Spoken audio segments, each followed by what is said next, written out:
అత్తమ్మ నేను నీకోసమే ఈ తాళిబొట్టు చేపించి తీసుకొచ్చాను అని అనేసరికి చంచలం అయితే చాలా హ్యాపీగా ఫీల్ అవుతూ ఉంటుంది.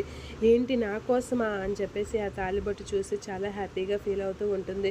అవునత్తమ్మ అని చెప్పేసి అనేసరికి తాళిబొట్టుని చూసి చాలా హ్యాపీగా ఫీల్ అవుతూ ఉంటుంది చంచలమ్మ. అలా చూస్తూ మురిసిపోతూ ఉంటుంది. ఇక చంచలమ్మ ఆనందాన్ని చూసి సింధూర కూడా చాలా హ్యాపీగా ఫీల్ అవుతూ ఉంటుంది.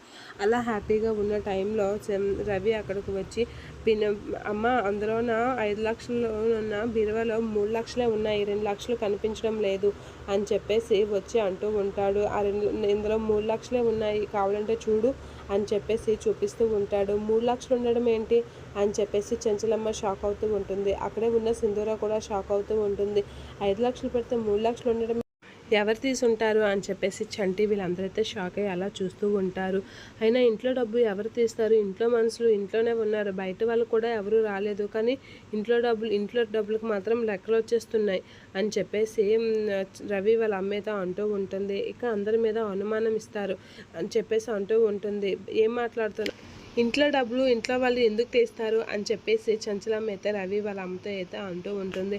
మరి ఇంట్లో ఎవరిని మెప్పు పొందించడానికో ఆ డబ్బు తీసారేమో అని చెప్పేసి రవి వాళ్ళ అమ్మ అనేసరికి, నువ్వు అలాంటి మాట్లాడుకు, మన ఇంట్లో వాళ్ళకి ఏం అవసరం అవుతుంది, బయట వాళ్ళకి తీసుంటారు అని చెప్పేసి అనేసరికి, లేదక్కయ్య ఎవరో మన ఇంట్లో వాళ్ళని మెప్పు పొందడానికే ఈ పని చేసుంటారు అని చెప్పేసి అనేసరికి సింధూరి అయితే నన్నే ఉద్దేశించి అంటుంది అని చెప్పేసి బాధపడుతూ ఉంటుంది, షాక్ అవుతూ ఉంటుంది. అయినా అలా ఎలా అంటారు నా గురించి అని చెప్పేసి కోపంతో రగిలిపోతూ ఉంటుంది సింధూర. అలా రగిలిపోయేసరికి చంటి కూడా షాక్ అవుతూ ఉంటాడు రవిబాబు వాళ్ళ అమ్మ అన్న మాటలకి. ఇక ఎవరు తీసుంటారు అని చెప్పేసి అందరూ అయితే ఆలోచిస్తూ ఉంటారు. ఇక చంచలమ్మ అయితే ఆ ఆలోచనలో అలా ఉండిపోతుంది, ఎవరు ఈ డబ్బు తీసారా అని.